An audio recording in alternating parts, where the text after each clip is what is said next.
Hello everybody, welcome to ACNET Physics by your video channel.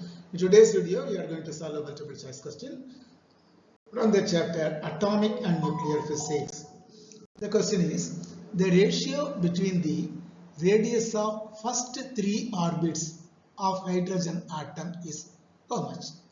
1:2:3, 2:4:6, 1:4:9, 1:3:5. These are all the four options. How to write this? A very simple question. For hydrogen atom, radius of the orbit r suffix n. What is r? Radius of the orbit. What is n? N is the order of the orbit. Radius of the nth orbit is equal to a0 into n square. A0 is a constant and n square, n is the order of the orbit. So it means what? R suffix n is a0 is a constant. It is directly proportional to n square. Is it not? Rn is proportional to n square. What is the value of n here?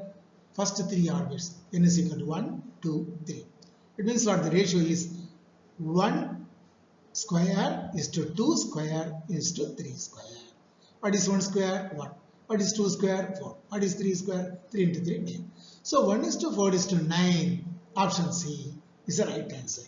Very simple question. Okay, that's it. Anyway, sometimes it can be, such questions can be asked in the examination. So that only we have discussed it in our channel. Okay, so we will see one more question from the same chapter, Atomic and Nuclear Physics, in our next video. Till then, thank you one and all. Thank you.